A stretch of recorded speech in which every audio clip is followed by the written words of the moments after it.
আচ্ছা, এই ছবিটা দেখুন, আপনি একে চেনেন? কালে সারাদিন এখানে আপনার ক্যাফেতেই ছিল। হ্যাঁ স্যার, এ কালকে সারাটা দিন এখানেই ছিল, আর রাতে এই ধরুন 10:30 আশেপাশে এখান থেকে বেরিয়েছিল। এ একা ছিল নাকি এর সাথে আরো কেউ ছিল? নিতু, এদিকে একটু এসো। এই ফটোটা একটু দেখো, এ কালকে এখানেই ছিল না? এনাদেরকে এটা বলো যে এ কালকে একা ছিল না, কারোর সাথে ছিল। ইনি তো অনিকেত। ইনি কখনো একা আসতেন না, সবসময় ভিড় নিয়ে আসতেন। মহিলা আর মেয়েদের ভিড়। আর শুধু কালই নয়, ইনি আমাদের রেগুলার কাস্টমার, প্রায়ই এখানে আসেন। আচ্ছা, ও রোজ একই মেয়ের সাথে আসতো না আলাদা আলাদা? আলাদা আলাদা আসতো স্যার, আর দিনে কম করে 3 থেকে 4 জন। খুবই পাকা খেলোয়াড় ছিলেন ইনি। একবার তো আমি ওনাকে জিজ্ঞাসাও করেছিলাম যে এতগুলো মেয়ের সাথে বন্ধুত্বটা হলো কি করে। তো উনি আমাকে বলেছিলেন যে ওনার মোবাইলে একটা অ্যাপ আছে, কোনো ডেটিং। মাফ করবেন, খুন আপনি দেখেছেন? কিন্তু আপনি দেখলেন কি করে? বলতে চাইছি যে আপনি তো দেখতে পাই না, তাই তো? হ্যাঁ, ওই আর কি, মানে বলতে চাইছি আপনি দেখলেন কি করে খুন হতে? এইটার সাহায্যে। এটার সাহায্যে? কি এটা? এটা সেন্সর গ্লাভস। এতে সেন্সর ফিট করা আছে, যার থেকে অদৃশ্য তরঙ্গ বেরিয়ে যায়। ওই তরঙ্গের সামনে যা কিছু থাকে ওতে ধাক্কা খেয়ে ওগুলো ফিরে আসে। তাতে আমি জানতে পারি যে আমার সামনে কি হচ্ছে। মানে এক প্রকার এটা আপনার চোখের কাজ করে? হ্যাঁ, আপনি সেটা বলতে পারেন। আরে কিন্তু এটা এটা কি করে হতে পারে? হতে পারে। 1 মিনিট। আপনি একজন মহিলা, আপনি চুল বেঁধে রেখেছেন। স্যার, এটা তো ইনি আন্দাজেই বলছেন। আর আপনি বেশ গোলগাল দেখতে, হেলদি ইয়াং বয়। এটা তো ভুল বলেননি, দিন দিন তো মোটা হচ্ছ। ওয়েট তো চেক করেছিলাম স্যার, একটু কমও দেখাচ্ছিল। আপনি বলছেন যে এই ডিভাইসের সাহায্যে আপনি দেখেছেন কাউকে খুন হতে? একটা মেয়ের খুন হয়েছে স্যার, তাকে গুলি করা হয়েছে, গুলি। কোথায়? আই মিন এখানেই কাছাকাছি? না, এখানে নয়, এই জায়গাটা একটু এবড়ো খেবড়ো। ওটা খুব স্মুথ ছিল, ওখানে সিঁড়িও ছিল না। আচ্ছা, আপনি ওই জায়গা থেকে এখানে কি করে এলেন? জানি না, ঘটনাস্থলে কেউ আমাকে এখানে পিছন থেকে মারলো, আর তারপর আর কিছু জানি না। চোখ খুলে দেখলাম আমি এখানে। সঞ্জীব বাবু, কাল রাতে কি হয়েছিল আপনি ডিটেলসে বলুন আমাদের।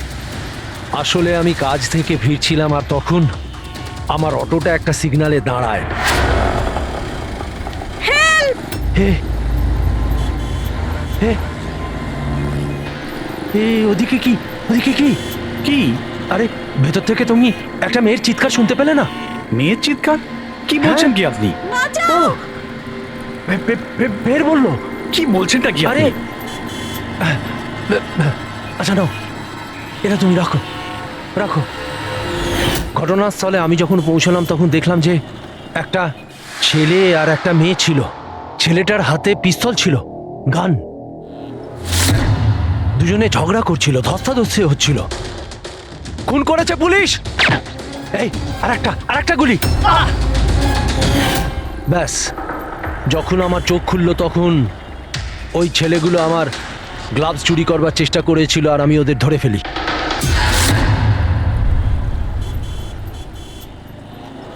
আর আপনি অজ্ঞান হয়ে যাওয়ার পরে খুনি আপনাকে এখানে নিয়ে এসছে আর এখানে ফেলে পালিয়ে গেছে? হ্যাঁ, হতে পারে। আচ্ছা, ওই জায়গাটা কোথায় যেখানে মেয়েটার গুলি লেগেছিল? না স্যার, আমি জানি না। আচ্ছা, আন্ধারিতে ওই অটো যে সিগন্যালে দাঁড়িয়েছিল, যেখানে আপনি মেয়েটার চিৎকার শুনেছিলেন, সেই জায়গাটা জানেন আপনি? মনে আছে? আই অ্যাম সরি, আমি এ ব্যাপারে আপনাদের হেল্প করতে পারবো না। ইটস ওকে, আপনি চিন্তা করবেন না, আমরা ওই জায়গাটার খোঁজ নিয়ে নেব। কিন্তু কি করে?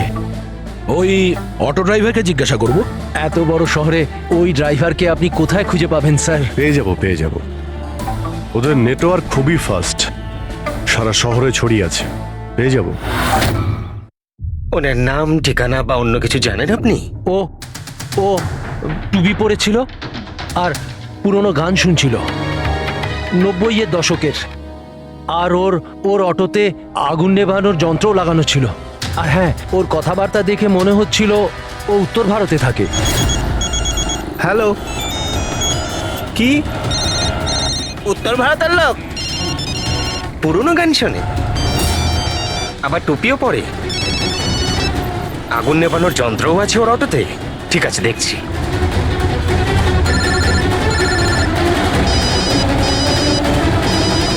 হ্যালো।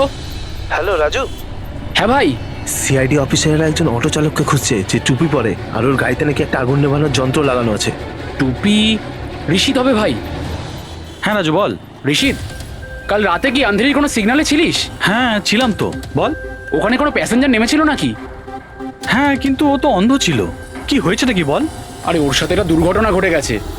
সিআইডির লোকেদেরকে নিয়ে এসেছে, তোর সাথে দেখা করতে চায়। সিআইডি? সঞ্জীব বাবু, দেখে বলুন তো যে এই অটোওয়ালা কিনা। মনে পড়ছে কিছু আপনার? হ্যাঁ স্যার, ইনিই তো ছিলেন। হ্যাঁ, এই ছেলেটা। স্যার, আমি কিছু করিনি স্যার, আমি কোনো চিৎকার শুনিনি স্যার। হ্যাঁ স্যার, ইনি চিৎকার শুনেছিলেন, কিন্তু আমার স্ত্রী অসুস্থ ছিল, আমার হসপিটাল যাওয়ার ছিল, তাই আমি ওনাকে ছেড়ে চলে গেছি। আরে ভয় পেও না, তোমায় কেউ কিচ্ছু বলবে না। তুমি বলো এই লোকটাকে তুমি কোথায় নামিয়েছিলে? এই তো এই সিগন্যালে ছেড়েছি স্যার। তারপর ওই সিগন্যাল থেকে কোন দিকে গিয়েছিলেন উনি? এই সামনের গলিটার মধ্যে স্যার। ঠিক আছে, তুমি যাও। Thank you very much, thank you. আসুন। আসুন সঞ্জীব বাবু। অটোওয়ালা আপনাকে এই গলির মধ্যে আসতে দেখেছিল। এখানে দুটো রাস্তা আছে, একটা এটা আর একটা ওটা।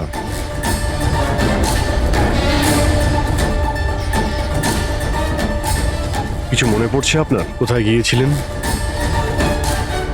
সঞ্জীব বাবু, একটু মনে করে বলুন যে আপনি এর মধ্যে কোন গলিতে গেছিলেন?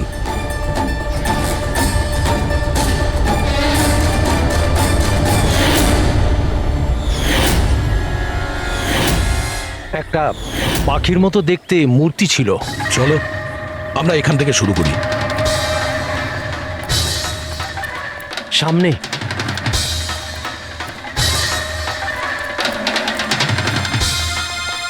স্যার এই দেখুন। সঞ্জীব বাবু দেখ। গুড। এই যে এইটাই। আচ্ছা, এরপরে সঞ্জীব বাবু, এরপর মনে আছে আপনি কোথায় গিয়েছিলেন? 3টে গোল দেখতে পেয়েছিলাম। তোমরা ওই দিকটা দেখো, আমরা এদিকে যাচ্ছি।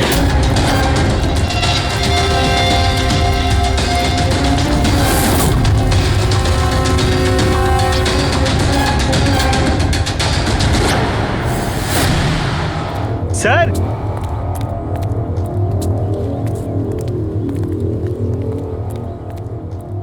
হ্যাঁ, এটা রাউন্ড শেপ, একটা নিচে আর একটা। এরপর এরপর এরপর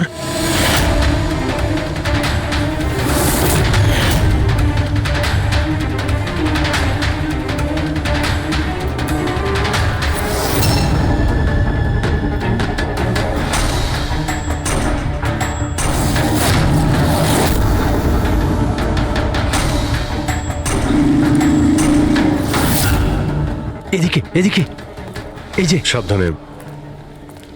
আরে স্যার, ঘুরে ফিরে সেখানেই চলে এলাম যেখান থেকে শুরু করেছিলাম। আরে সেই জন্যই তো উনি চিৎকার শুনতে পেয়েছিলেন।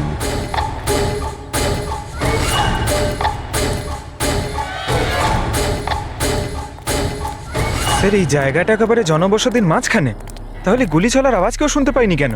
কারণ গানে সাইলেন্সার লাগানো ছিল।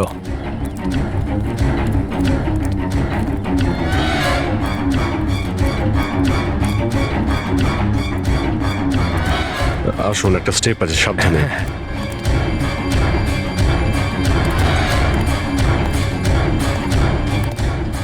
না না, ঠিক আছে।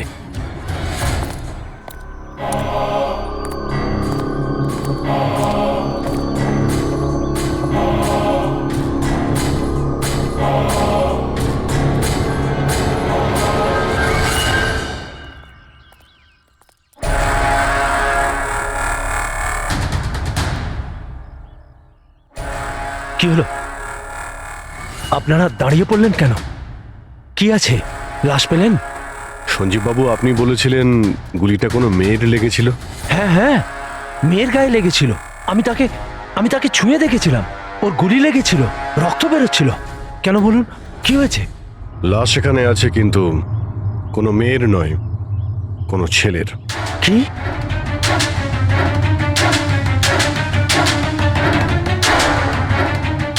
He is dead. মনে হচ্ছে সেই যে ওই মেয়েটাকে মারার চেষ্টা করেছিল। স্যার, ওনার কথা অনুযায়ী এখানে দুটো গুলি চলেছিল। হয়তো হয়তো এই দ্বিতীয় গুলিটায় মারা গেছে।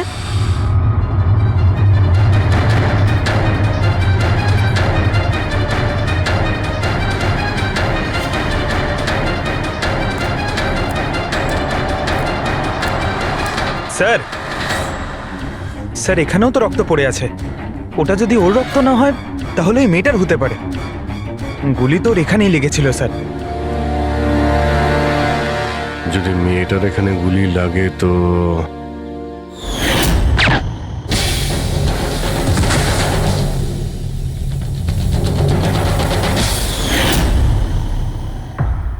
আপনি বললেন যে আপনার মাথায় পিছন থেকে কেউ মেরেছিল, তো সেটা দ্বিতীয় গুলি চলার পরে আপনার লেগেছিল নাকি সেটা চলার আগে? না না, দ্বিতীয় গুলিটার পর মেরেছে।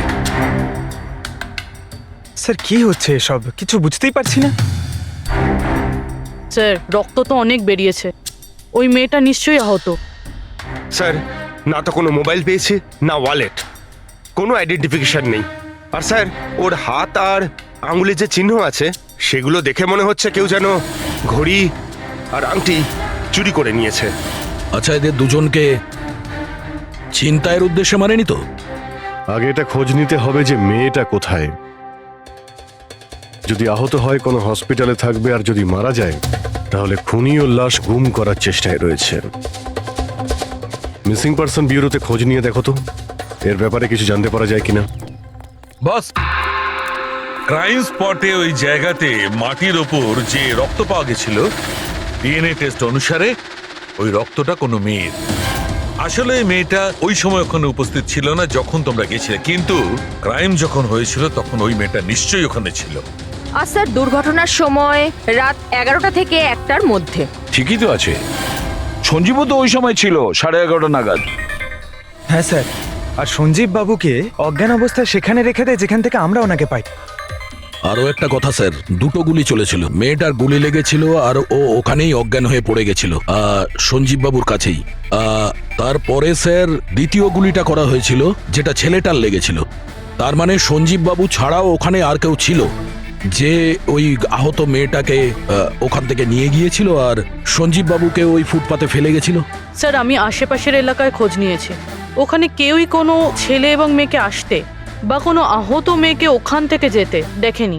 আচ্ছা, সালুকে একটা কথা বলো, যদি খুনি সঞ্জীবকে ক্রাইম সিন থেকে তুলে নিয়ে গিয়ে ওখানে যেখানে আমরা ওকে পাই, তাহলে হতে পারে ওই লোকটার কোনো ট্রেসেস সঞ্জীবের পোশাকে আছে। খোঁজ নিতে পারবে কে ছিল সে? অবশ্যই খোঁজ দিতে পারবো। তাহলে খোঁজ নাও।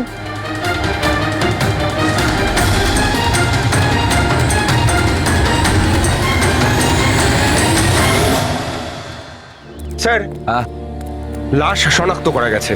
ওর নাম হলো অনিকেত স্যার, আর ওর বাড়ির লোকজনও হারিয়ে যাওয়ার রিপোর্ট লিখিয়েছিলেন। অনিকেত, দেখুন আপনার ভাই অনিকেতের বডি আমরা বন্ধ কারখানায় পেয়েছিলাম। আপনারা কি বলতে পারবেন উনি কেন এখানে এসেছিলেন? আপনার ভাইয়ের খুন হয়েছে, আশা করব আপনারা আমাদের কাছে কিছুই লুকোবেন না। যদি আপনারা সত্যি না বলেন তাহলে আমরা তো খুনিকে ধরতেই পারবো না। স্যার, এরকম কিছু নয় স্যার। গত কয়েকদিন ধরে খুবই অদ্ভুত বিহেভ করছিল। অদ্ভুত মানে? প্রায় বাইরে থাকতো স্যার, সারাদিন। আমরা অনেকবার জিজ্ঞাসা করার চেষ্টা করেছি, কিন্তু কিচ্ছু বলতো না। গতকাল সকালেও 11টা নাগাদ চলে গেছিল। কোথায় গেছিল কিচ্ছু বলেনি। সারা দিন ধরে স্যার ঘরে ফেরেনি। সকালে উঠে দেখি সারা রাতেও বাড়ি ফেরেনি। তারপরে গিয়ে আমি পুলিশের কাছে কমপ্লেন করি। তো সারাটা দিন ফোনে কোনো কথা হয়নি? স্যার আমি ওকে সারাদিন ধরে ফোনে কল করছিলাম, কিন্তু ফোনেই পাচ্ছিলাম না ওকে। এরকম কবে থেকে চলছিল? স্যার জানি না কবে থেকে, গত কয়েক বছর ধরে তো সিঙ্গাপুরেই ছিল। এই তো কিছু মাস আগেই ইন্ডিয়া এলো, তখন থেকেই এরকমই বিহেভ করছিল। সিঙ্গাপুরে কি কাজ করতেন ইনি? ওখানে হোটেলে জব করতো। এ বিবাহিত ছিল? না স্যার, বিবাহিত ছিল না। কোনো মেয়ের সাথে এর সম্পর্ক ছিল? কারণ মরার আগে ও কোনো মেয়ের সঙ্গে ঝগড়া করছিল। জানি না স্যার, আমরা কিছুই জানি না এর কোনো মহিলার সঙ্গে কোনো অ্যাফেয়ার বা বন্ধুত্ব আছে কিনা, কিছুই জানি না। স্যার স্যার এনাদের থেকে অনিকেতের নাম্বার নিয়ে আর কল রেকর্ডস চেক করি স্যার। তাতে জানতে পারি যে একটাও মেয়ের নাম্বার নেই স্যার, শুধু ছেলেদের সঙ্গেই কথা বলতো, আর বেশিরভাগই ওর সঙ্গে যারা কাজ করতো তাদের। আর স্যার মৃত্যুর আগেও ও কাউকে ফোন করেনি নিজের ফোন দিয়ে। কোনো মেয়ের নাম্বার পাওয়া যাচ্ছে না, এটা তো খুব অবাক কাণ্ড। স্যার খুবই সাদাসিধে লোক ছিল, শুধু নিজের কাজ নিয়েই ব্যস্ত থাকতো। ঠিক আছে, আপনারা যেতে পারেন। যদি দরকার হয় আপনাদের ডেকে নেব।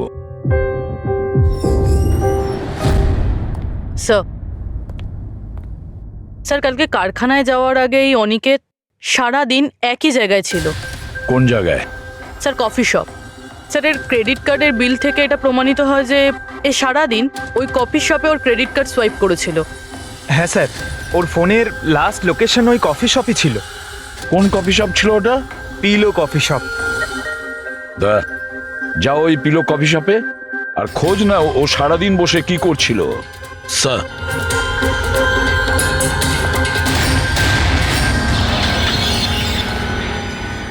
বস,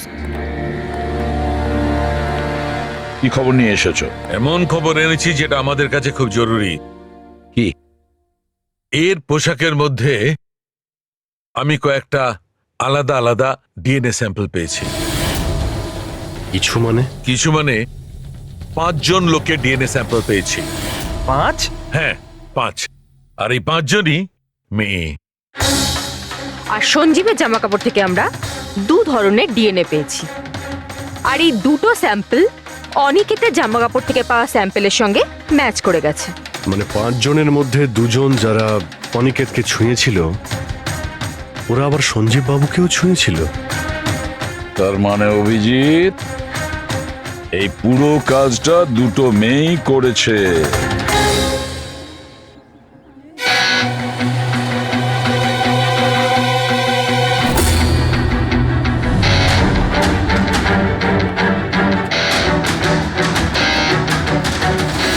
আচ্ছা এই ছবিটা দেখুন, আপনি একে চেনেন? কালে সারাদিন এখানে আপনার ক্যাফেতেই ছিল। হ্যাঁ স্যার, এ কালকে সারাটা দিন এখানেই ছিল, আর রাতে এই ধরুন 10:30 আশেপাশে এখান থেকে বেরিয়েছিল। এ একা ছিল নাকি এর সাথে আরো কেউ ছিল? নিতু, এদিকে একটু এসো। এই ফটোটা একটু দেখো, এ কালকে এখানেই ছিল না? এনাদেরকে এটা বলো যে এ কালকে একা ছিল না, কারোর সাথে ছিল। ইনি তো অনিকেত। ইনি কখনো একা আসতেন না, সবসময় ভিড় নিয়ে আসতেন। মহিলা আর মেয়েদের ভিড়। আর শুধু কালই নয়, ইনি আমাদের রেগুলার কাস্টমার, প্রায়ই এখানে আসেন। আচ্ছা ও রোজ একই মেয়ের সাথে আসতো না আলাদা আলাদা? আলাদা আলাদা আসতো স্যার, আর দিনে কম করে 3 থেকে 4 জন। খুবই পাকা খেলোয়াড় ছিলেন ইনি। একবার তো আমি ওনাকে জিজ্ঞাসাও করেছিলাম যে এতগুলো মেয়ের সাথে বন্ধুত্বটা হলো কি করে। তো উনি আমাকে বলেছিলেন যে ওনার মোবাইলে একটা অ্যাপ আছে, কোনো ডেটিং অ্যাপ।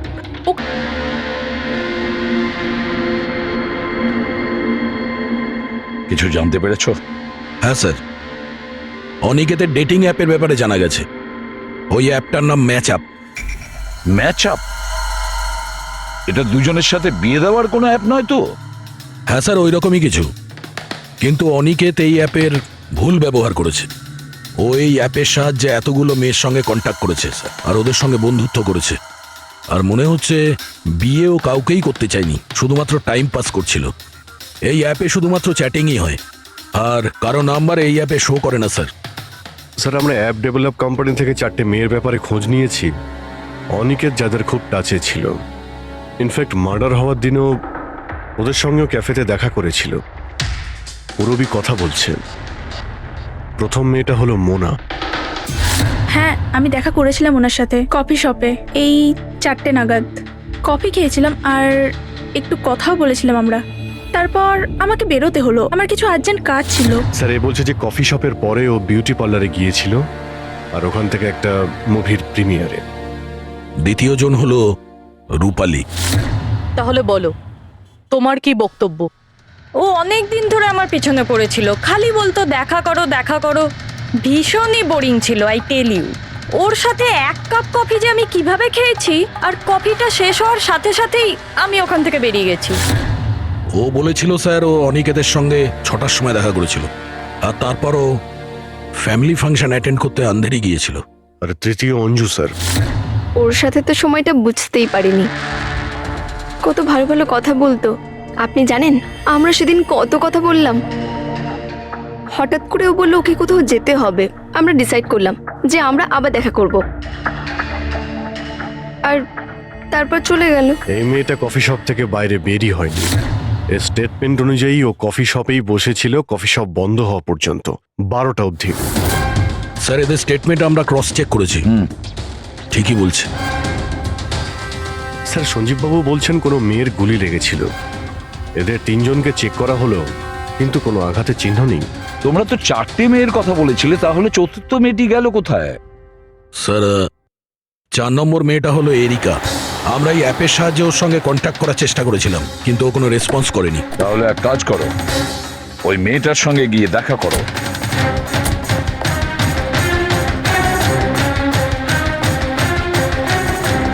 রজত, তাড়াতাড়ি রেডি হও। আর কত সময় নেবে? এতটা সময় তো মেয়েরাও নেয় না।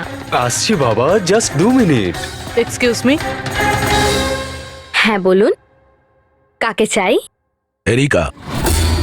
হ্যাঁ আমি, কিন্তু আপনারা? সিআইডি। সিআইডি? এসব কি? হ্যাঁ, কি হয়েছে স্যার? স্যার কোনো প্রবলেম হয়েছে? আপনাকে আমরা মেসেজও করেছিলাম ম্যাচ আপ অ্যাপ থেকে। আপনাকে সিআইডি ব্যুরোতে আসতে বলেছিলাম, আপনি আসেননি তো আমাদের আসতে হলো। Match up app? এটা কি? Dating app. Dating app? তুমি এই ডেটিং অ্যাপে কি করছো? হ্যাঁ শোনো, ওনাদের কোনো ভুল হচ্ছে, আমি কোনো ডেটিং অ্যাপে নেই। সেটা কিভাবে হতে পারে? আপনার প্রোফাইল আছে, আপনার ডিসপ্লে পিকচার রয়েছে। শুনুন, আমি একজন বিবাহিতা, আমি কোনো ম্যারেজ সাইট বা ডেটিং অ্যাপে নেই। ইনি আমার হাজব্যান্ড রজত, আর আমি ওনার সাথে বিয়ে করে খুব হ্যাপি। আমার এসব করার কোনো প্রয়োজন নেই। ম্যাডাম, আপনি যদি সত্যি বলেন তাহলে এটা কি? আপনার প্রোফাইলে এই ডেটিং অ্যাপে কি করে? দেখুন, আমি সত্যি বলছি, আমি জানি না এটা কি। আমি এরকম কোনো প্রোফাইলই বানাইনি। তো আপনি এটা বলতে চাইছেন যে আপনার নামে কেউ ফেক আইডি বানিয়েছে? আচ্ছা, আপনি কোনো অনিকেত নামে কাউকে চেনেন? অনিকেত? এই লোকটা? না স্যার, আমি একে চিনি না। স্যার কি করছেন আপনারা? কেন আমাদেরকে ডেকেছেন? আমরা আপনাদের বলিনি, কিন্তু অনিকেত যার সঙ্গে আপনারা কফি শপে দেখা করেছিলেন, ওর খুন হয়ে গেছে ওই রাতেই। কিন্তু স্যার আমরা ওকে কেন মারবো? আমরা তো ওকে ঠিকমতো চিনতামই না। ইনফ্যাক্ট এই ঘটনার কিছুদিন আগে তো ওর সাথে চ্যাট হয়েছিল আমার অ্যাপে। হ্যাঁ, আর ওই দিনই তো আমি প্রথমবার দেখা করেছিলাম ওর সাথে। আর আমার সাথে তো ওর সেরকম কোনো শত্রুতাও ছিল না। আর আমি তো ওই অ্যাপেই নেই, এমনকি আমি ওকে চিনিও না। ওই অ্যাপের প্রোফাইলে আপনার পার্সোনাল পিকচার ছিল, সেই পিকচার আপনার ফোন থেকেই নেওয়া হয়েছিল। কোনো স্ট্রেঞ্জারের কাছে আপনার ছবি কিভাবে আসবে? ম্যাম, আমি জানি না আমার ছবি কিভাবে ওর কাছে গেল। আমার ফোন কিছুদিন আগে হারিয়ে গিয়েছিল। ফোন চুরি হয়ে গেছে? কোথায়? স্যার ঠিক জানি না, মনে পড়ছে না। কোনো ব্যাপার না, আপনারা কিছুক্ষণের জন্য আমাদের সাথে কোঅপারেট করুন, আমরা জেনে যাব খুনিকে। ফ্রেডি?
সঞ্জীব বাবু, এদের মধ্যে কেউই না যে ওদিন ঘটনাস্থলে ছিল?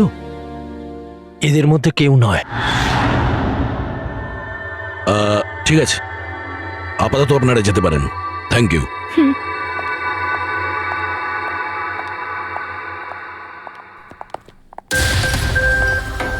না স্যার, এদের মধ্যে তো কেউ না। স্যার বাকি তিনজনের মতন ওরও কোনো চোট নেই, কিন্তু কিন্তু ওই মেয়েটার আঘাত ছিল, চলার অবস্থাই ছিল না। কিন্তু সালুকে যে আমাকে বলল ও সঞ্জীবের পোশাকে যে ডিএনএ টেস্ট করেছিল তাতে তো দুটো মহিলার ট্রেসেস পাওয়া গেছে। ঠিক আছে, কিন্তু একজন আহত হতে পারে, আরেকজন সেও তো ওই চারজনের মধ্যে একজন হতে পারে।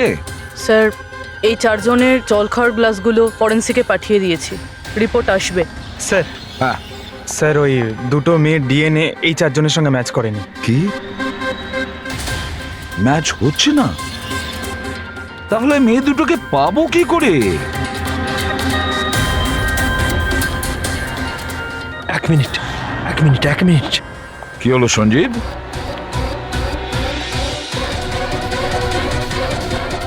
এসিবি স্যার, আমি এই গন্ধটা চিনি। গন্ধ? আমার আফটার শেভ মনে হয় স্যার। না, এটা ওই গন্ধ যেটা আমি ঘটনাস্থলে পেয়েছিলাম, একদম ওটার মতো। কফি আর চা?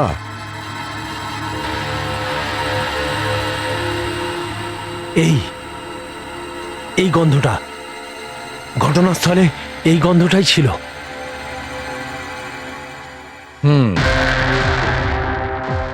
আর আমি পঙ্কজের জামার হাতার ওপরে কফির দাগ পেয়েছি।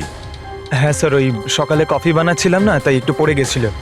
তার মানে ডক্টর সালুখে ওই ক্রাইম সিনে কফি আর চায়ের মিশ্রিত একটা গন্ধ ছিল। ক্রাইম সিনে না খুনির কাছে? চা আর কফির মিশ্রিত কোনো স্মেল তখনই আসে যখন সে বারবার চা আর কফি বানায়, যেমন কোনো কুক বা কেউ কফি শপে কাজ করলে, যেমন পিলো কফিতে। পুরোপুরি একটা কাজ করো, এরিকাকে জিজ্ঞেস করো যে ওর ফোন পিলো কফি শপের আশেপাশে হারিয়েছিল কিনা। স্যার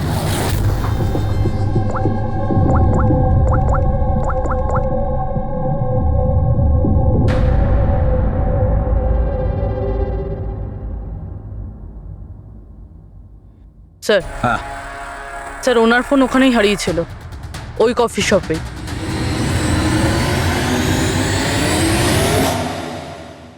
এই মেয়েটা এখানে প্রায়ই আসে না? হ্যাঁ, এনাকে দেখেছি তো এখানে। এর ফোনটা হারিয়ে গেছে, তো এর ফোনটা যখন হারিয়েছিল এখানে ডিউটিতে কে ছিল?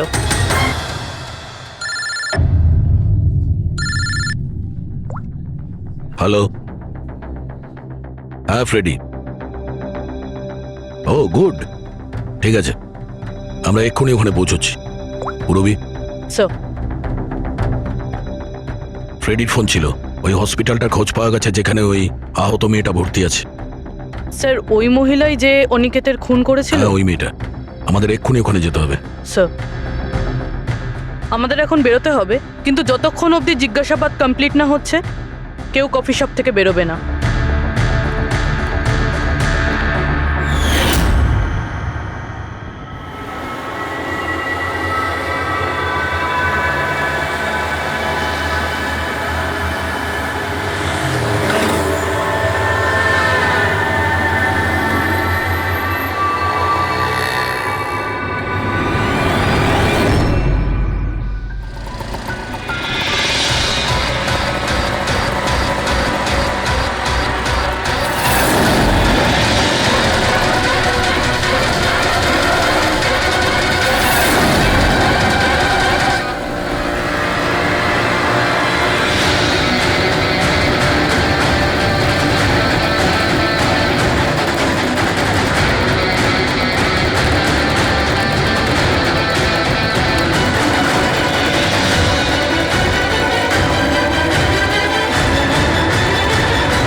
এক্সকিউজ মি, আমি এক্ষুনি আমার বোনকে ডিসচার্জ করাতে চাই। আপনি এক্ষুনি ডিসচার্জ পেপার তৈরি করুন তাড়াতাড়ি।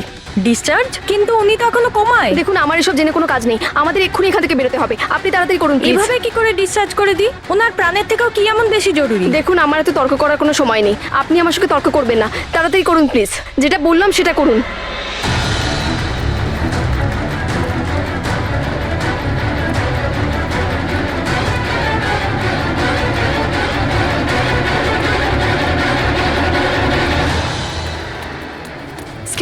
এক্সকিউজ মি, আমার দিদি স্বপ্নাকে এক্ষুনি ডিসচার্জ করাতে হবে, এক্ষুনি। ওর বিলের টোটাল অ্যামাউন্টটা বলবেন প্লিজ।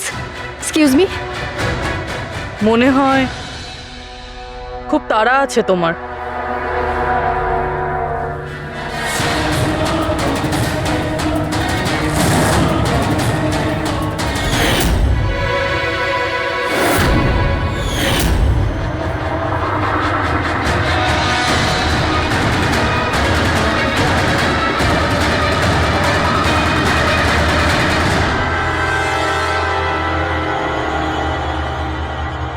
ক্যাফেতে ওই ফোন কলটা, ওটা আমাদেরই প্ল্যান ছিল।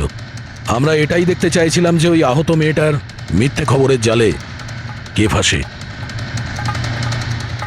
আর তুমি ফেসে গেলে। এটাও ভাবলে না যে সিআইডি তোমাকে ফলো করছে। তুমি নিজেই আমাদের এখানে নিয়ে এসেছো, আর তাই পালিয়ে কোনো লাভ নেই। সেই জন্য তোমার জন্য এটাই ভালো হবে, নিজের অপরাধ স্বীকার করে নাও।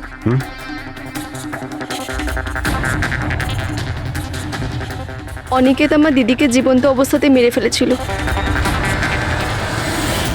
ওদের সিঙ্গাপুরে দেখা হয়েছিল, আর ও ওখানেই আমার দিদিকে বিয়ের মিথ্যে প্রতিশ্রুতি দিয়েছিল। ওরা এঙ্গেজমেন্টও করে নেয়, আর তারপরে বিয়ের কথা বললেই ও এড়িয়েই যেত।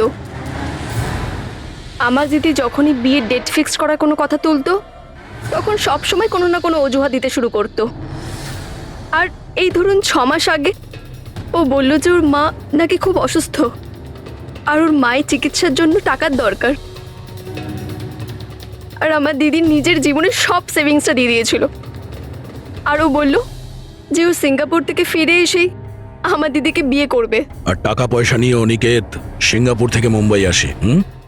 হ্যাঁ, স্বপ্ন ওর অপেক্ষা করতে থাকলো, আর সেটাও পুরো 3 মাস ধরে। তারপরে একদিন আমি দেখলাম যে ও মুম্বাইয়ের ওই ক্যাফেতে ছিল, তাও আবার অন্য মেয়েদের সাথে। তার মানে ও স্বপ্নাকে বিয়ে করতেই চায়নি? না, ও স্বপ্নাকে ঠকাচ্ছিল। ও স্বপ্নার ইনকাম করা টাকা অন্য মেয়েদের পেছনে ওড়াচ্ছিল। আর আর ওর মাও কিন্তু অসুস্থ ছিল না, কারণ ওর তো কোনো মাই ছিল না। ওর মা তো অনেকদিন আগেই মারা গেছিলেন। তাই তুমি প্রতিশোধ নেওয়ার একটা প্ল্যান করলে।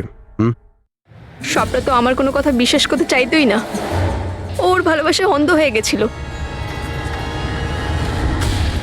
ওর প্রমাণের দরকার ছিল, তাই অনিকেতের সত্যিটা সামনে আনার জন্য আমি এরিকার ফোন চুরি করি, আর ওর নাম দিয়েই আমি ম্যাচআপ অ্যাপে ওর ফেক প্রোফাইল তৈরি করি, আর অনিকেতের সঙ্গে চ্যাটিং করতাম। আর ও ইজিলি আমার ফাঁদে পড়ে যায়। তারপরে আমি ওকে ওই ফ্যাক্টরিতে আসতে বলি, আর তার সাথে স্বপ্নাকেও আসতে বলি, যাতে ও নিজের চোখে সবকিছু দেখতে পাক।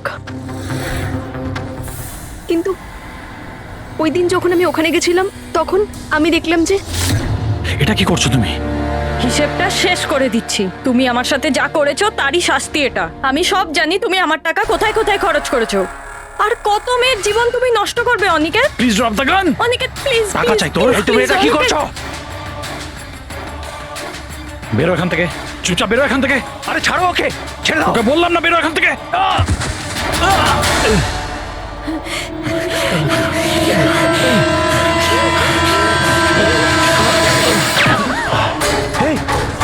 গুলি করে দিলে, গুলি করে দিল।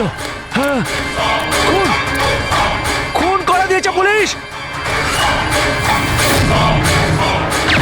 এই আরেকটা গুলি কে চালালো? আরেকটা গুলি চালিয়েছে পুলিশ।